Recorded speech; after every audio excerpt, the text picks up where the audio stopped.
How you doing, everybody? Welcome back to Staying Focused for Jesus. Early in the morning. Early in the morning. It is early, though. It's early and it is cold. It is like 28 degrees here in Columbus, Georgia.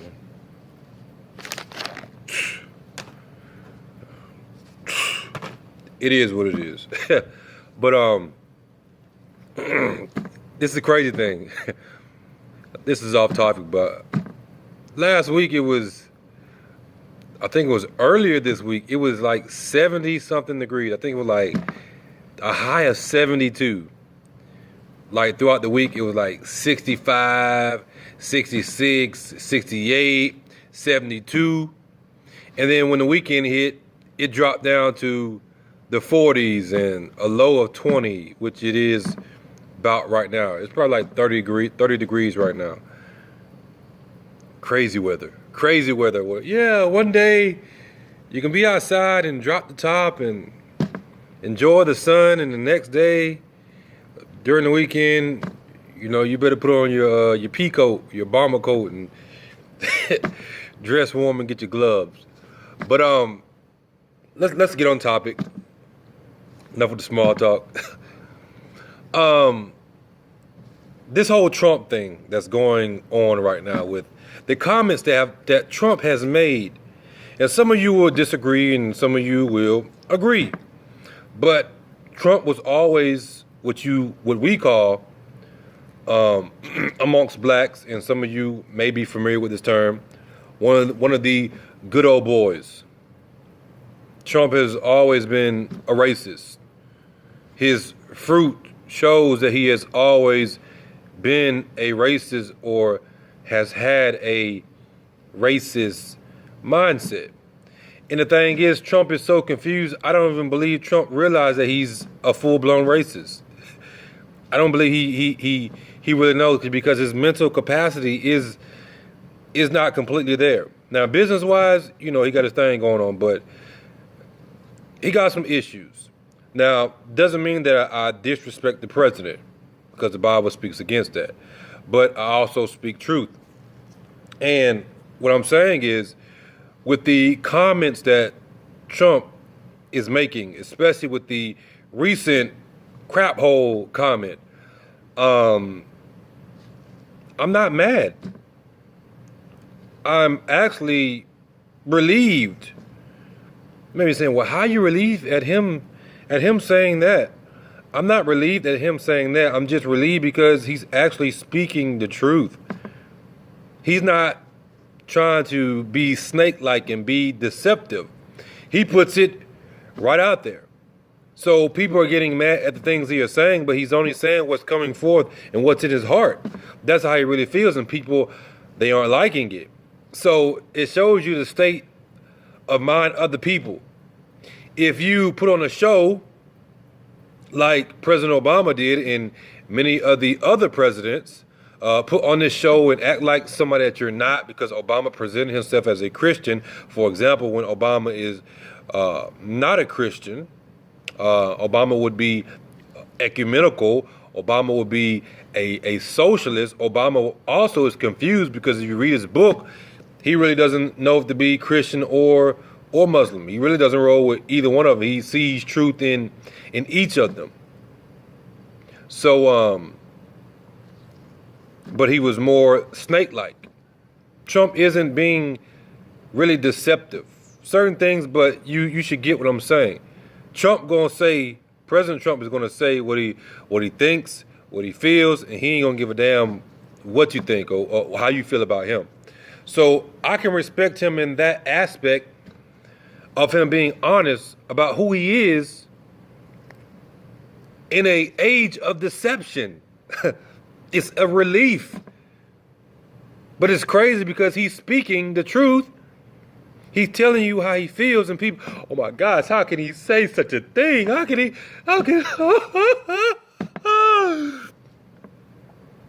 But if he put on a show and did all this, people will respect him more.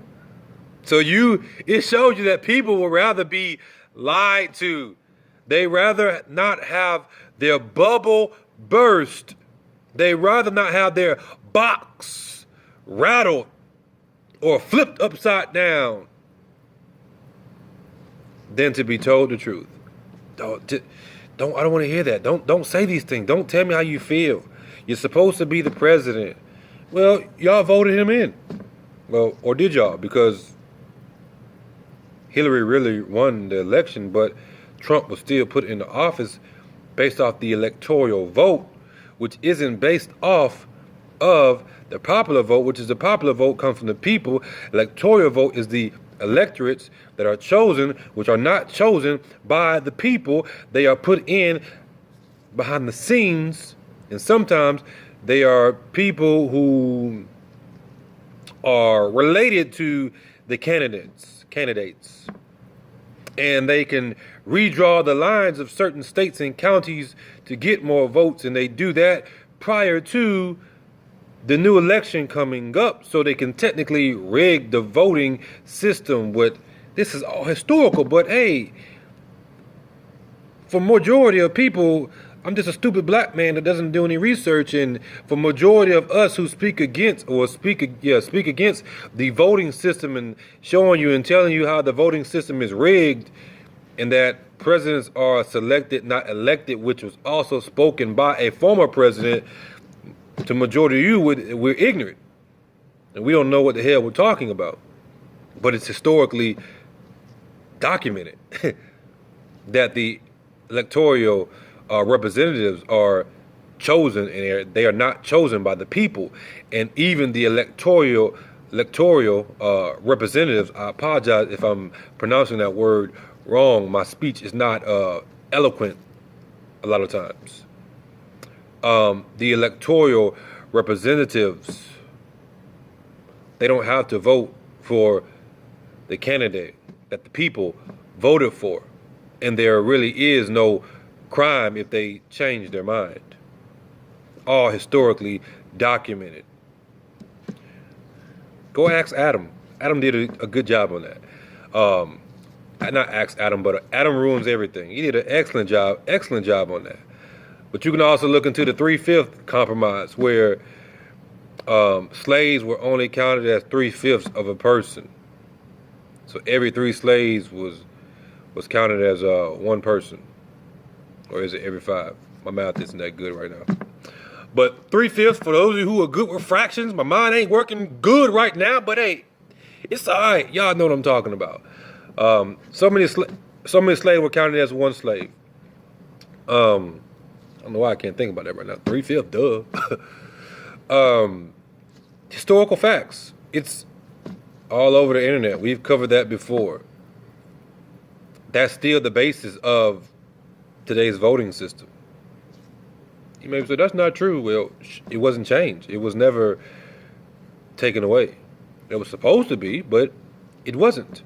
So that's still the basis of today's voting system, so they can manipulate the system, because people are still considered slaves. First it was blacks predominantly, and now Satan is enslaving whites too without them even knowing it. He was only playing both sides against each other so he can ultimately enslave all of them. Satan is a genius. What can I say? The dude is smart. That's why majority of us, we don't have a respect for Satan. Even Michael, when he was going against Satan, he said, "The Lord rebuked thee." Michael didn't fool with Satan. You know why? Because Satan ain't stupid. Satan is one of the greatest lawyers ever. Meaning that Satan knows the law, he knows the word, he can twist and manipulate laws, he can twist and manipulate scriptures, he can quote scriptures with the best of them.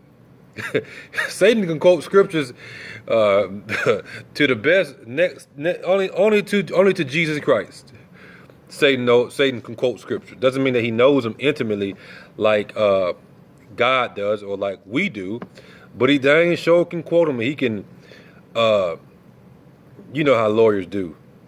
Satan can do that. So, you got to also respect the power that Satan has, because the power that Satan has is given by God. But in this day and age that we are living in, we don't understand these things for the most part. We just walk around and we just think Satan is some type of joke and some type of game. Let me tell you something. Satan ain't no game. He ain't no joke. He ain't nobody to be played with. The boy is serious. The boy be on his grind. Obviously he is, because he has the whole world deceived. So he must be a real hustler. If you from the streets, you know about hustling. You know when somebody be on their grind, on their grizzo, you know how they get down. For those of you who understand that slang. But I used to run with Satan, and if you're honest, you would know, and you would see that you used to run with him too. So you understand a lot of his tactics, which is why he's so upset at us, because we used to run with him, doing the same things that he did. We received grace and mercy, but he didn't, which is part of the reason why he hates us. And so now we expose him, and he hates us even more. So, but he likes the challenge. He likes the game. It's a game to him. It's a game. If you look at the different movies when they depict Satan or Lucifer, or whatever you want to call him, the adversary, the great dragon, the serpent, the destroyer. If you look at him, how he's portrayed throughout the movies, he's always portrayed, for the most part, the real live intellectual movies that make you think and that are really portraying a deeper message. He's always portrayed as somebody that's smart, cunning, and at the end of the day, it's always a game to him. Everything that he's doing in the physical is a game for the most part, because he's trying to do something else. And so, going back to President Trump, the President of the United States, as it sits, the guy speaks his mind. So it's showing the state of the people. The state of the people is showing you, President Trump is showing you that the people rather be lied to, rather be coddled, rather be given something watered down than be given the full truth. Oh, that watered down gospel that people love, right? The same, you gotta think about this. The way that President Trump speaks is the way that Christians speak, but we just speak it from a righteous perspective. We're talking about the true Christians. We don't use that type of language and stuff, but we are bold like that. We don't care. My voice got care. Took that, took it up there, yeah. My silly side. Yeah, I got a silly side. We don't care. We don't care what people think about it. We don't care what people say. We're bold as lions. Roar! That was weak, wasn't it? Oh, that was, you want to come, roar! How we get down? Roar! Look, baby, we got baby lions, we got baby David. Baby David, that roar! We got the lionesses, roar! That was too harsh. Y'all laughing at me right now. Hey. Laugh away. I'm good. We good. We in Jesus. We in Jesus, y'all. Jesus. Representing Jesus in Georgia. I bet y'all like, what in the world is going on with Brother King? We ain't seen this side of him before. It's there. I just go with the flow. But, I mean, it's just funny because I'm just kind of like rambling right now, just talking. It's funny because people just cry. Oh, how can the president, he's supposed to be the president of the United States. How can he say such a thing? President Trump will be the unrighteous speaking his mind, and we are the righteous, and we speak our mind. So I applaud Trump for being who he really is and not being a snake, not being a snake. But again, this is the state of the world, that they are offended by every little thing. Every little thing offends them. They don't really want the truth. They want everything watered down. They want everything sugar-coated, which means that the deceiver has gotten the people exactly where he wants them so he can step on the scenes. It's all a setup. It's like a rubber band. You take a rubber band, you keep stretching it, pulling it back, stretch it, pulling it back, stretch it, pull it back, stretch. You keep on doing it. What's eventually going to happen? It's going to weaken and it's going to break. And this is exactly what is going on. Draw the people together, pull them apart. Draw the people together, pull them apart. Draw the people together, pull them apart. You had Obama.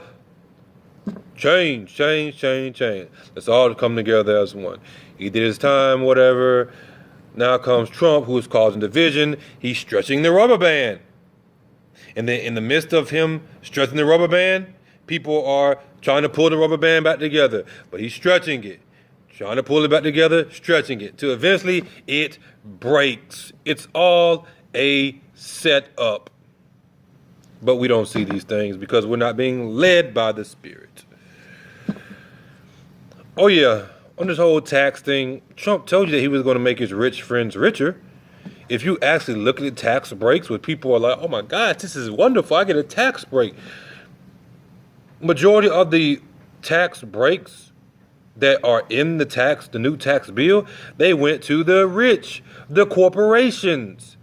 But he did it under the guise of helping the middle class and helping the other people, the smaller guys. It's pretty much like, here, I promised my homeboy $10 million, right? No, we're gonna go. I promised my homeboys $100 million, right? So you're like, man, you giving them money, you ain't giving us nothing. Okay, boom. I'm gonna give you $1 million just to shut you up. I'm still gonna give my homeboys $100 million, but I'm gonna give you $1 million just so you can shut up. That's pretty much what he did, because he knows that. And $1 million is just a figure, because he knows that the majority of the money that you use, you're not going to use it for what you need it for. You're still going to be in debt, because the ones that he has given the $100 million to, they're the ones that run the corporations. They're the ones that are giving the money to the lobbyists who are making the laws on Congress Hill. They're the ones that are putting the corrupt food out there. They're the ones that are hiking up the interest rate on the houses that they are giving us. They're the ones that are buying up the land and then putting the houses on that land that they are having you to buy the houses on that land from the very same mortgage companies that they own, which is being funneled through the banks, who are pushing all of this, who are setting the interest rates on houses, setting the interest rates on cars, setting the interest rates on loans and everything, and making all this money without really doing any work. So yeah, you got your little $1 million, right?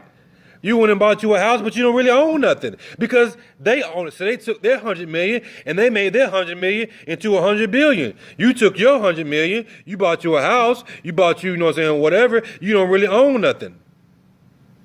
It was a setup from the beginning. They did the same thing with the slaves. When the slaves got rowdy, they took one slave, they made an example out of him. They seen that didn't really work anymore. Then they started making it seem like, let's make the slaves seem like they're a part of it. We're family. We're building something. When the plantation owners were the ones that were reaping all of the benefits.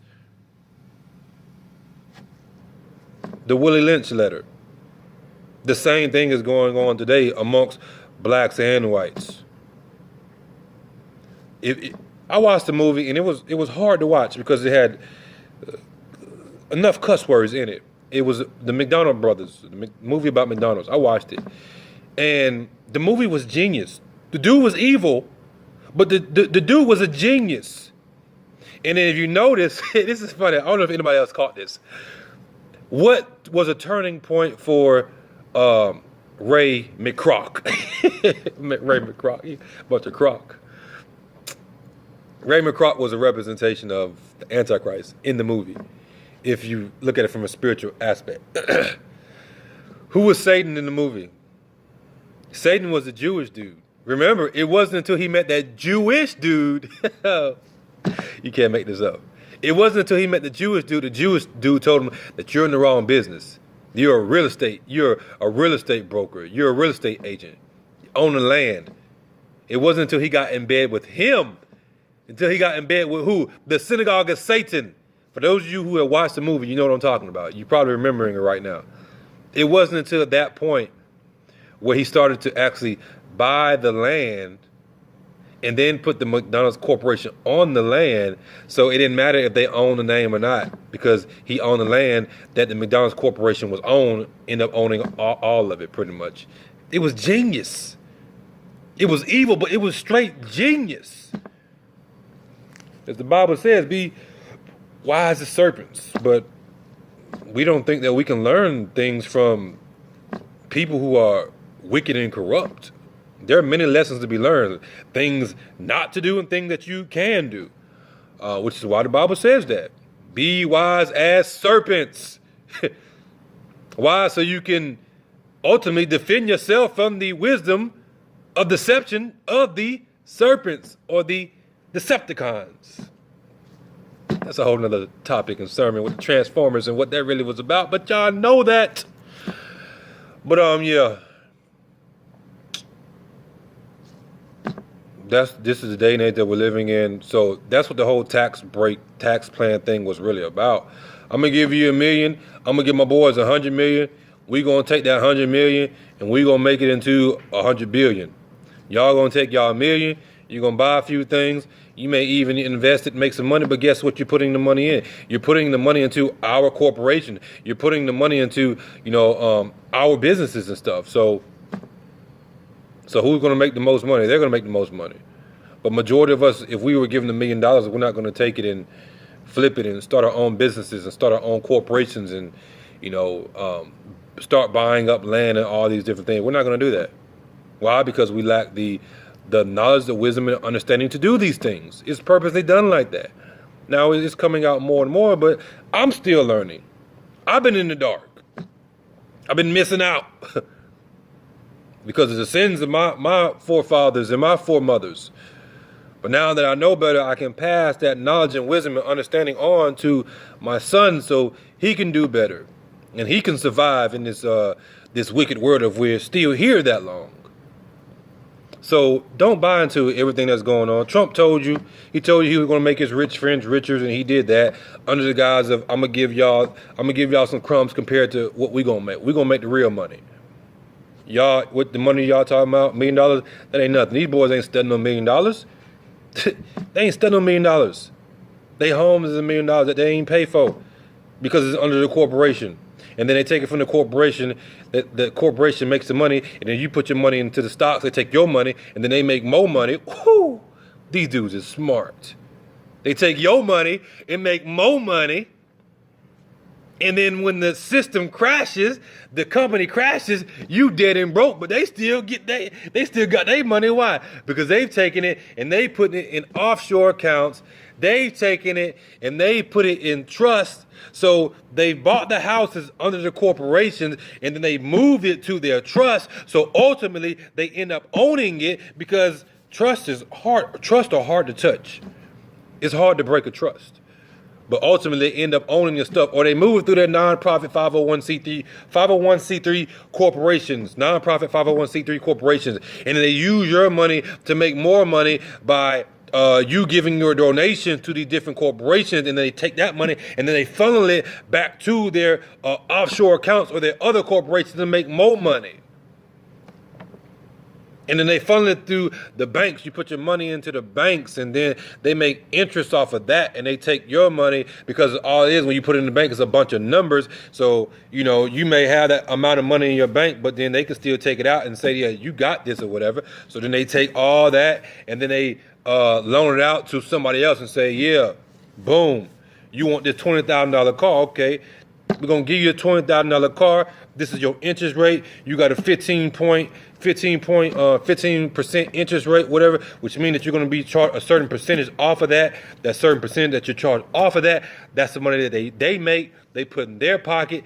They take that money. They do the whole system over and over and over and over again, and they give you not even pennies on the dollar. They give us a portion of a penny. You remember that movie? I think it was The Office or something, where he put the virus into the computer system. He was only taking a percentage of a penny, and then he became rich. That's what they're giving us, a percentage of a penny. They ain't giving us jack. I know all this. I mean, I understand the systems and stuff. But what you gonna do? You got to put your money in the bank. You don't have to put your money in the bank, because there were times where I didn't put my money in the bank.